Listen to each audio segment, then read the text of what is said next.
Ito pala yung recipe natin para sa spaghetti. Magluto tayo ngayon ng spaghetti. Mga half kilos lang to.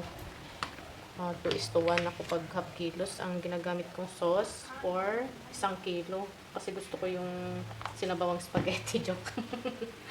Ito pala yung natira kong giniling sa lumpiang Shanghai. Ito na yung gagamitin ko para malasa na. Tsaka may kakaibang fish siya sa lasa talaga ng spaghetti.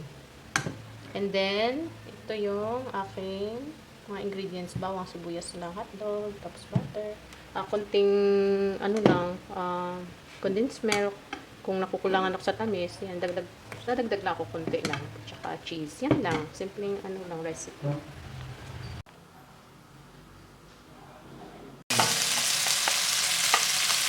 Try na natin una yung hotdog.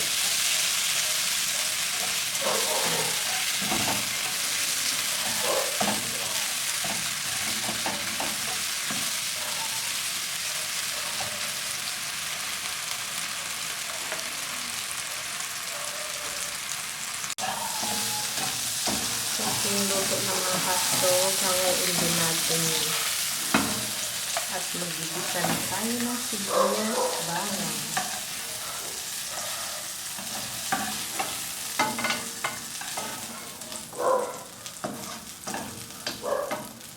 Lagyan natin yung butter.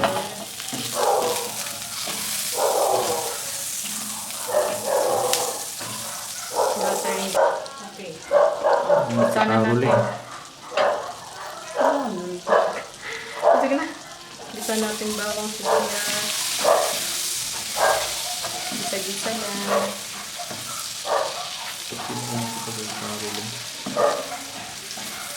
Sige na, cut ka doon. Lang may nagkaroling eh. Saan yung nagkaroling? Binigyan nyo na? Ha? Talastas nagkaroling. Biniling.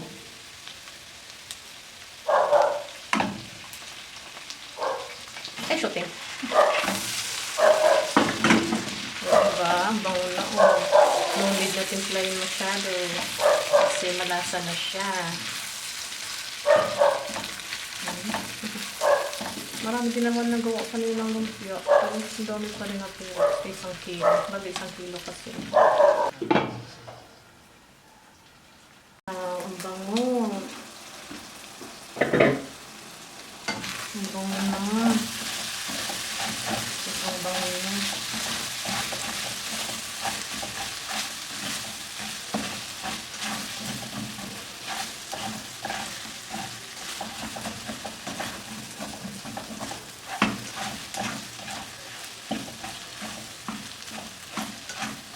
Okay, set aside muna natin.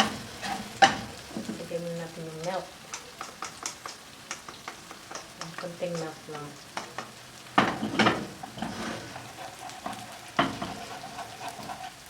Padagdag yan tenderness ng meat natin. Ika-caramelize ko lang siya ng konti.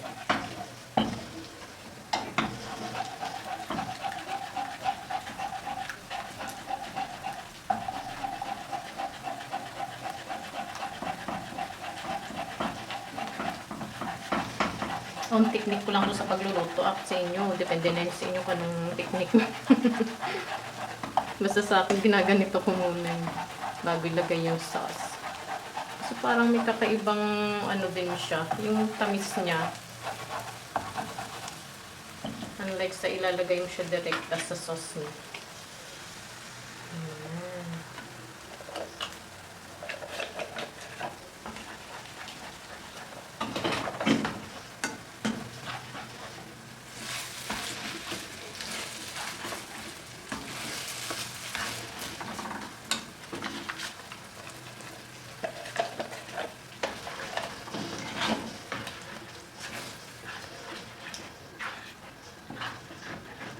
Yung gusto kong luto ng spaghetti, yung daming sahog.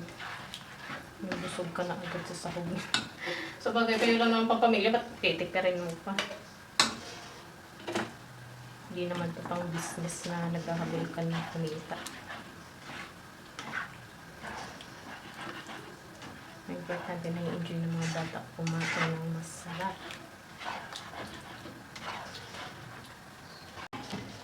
Luto. Okay, luto na ang ating sauce. Ayan. Ang ganda, oh. Consistent talaga. Meaty-meaty siya, oh. Ayan, meaty-meaty. Ngayon, ihalo ko na tong pasta. Mas gusto ko kasi nahalo yung pasta dito sa sauce pagpaluto na. Kasi mas gusto ko yung nanunuot talaga yung lasa ng spaghetti sauce. Ano ba yun?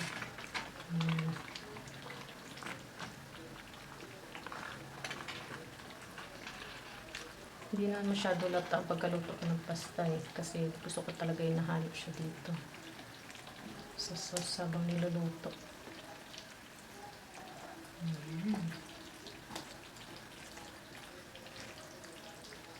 Para nuot na nuot yung lasa sa pasta niya. So, diba? Sinabawang spaghetti. I-absorb niya rin yan mamaya. Natutuyuan din yan. Kaya mas maganda yung medyo masos siya para mamaya pag kinain mo na sa Noche Buena, hindi siya tuyo. Ayan. Okay na.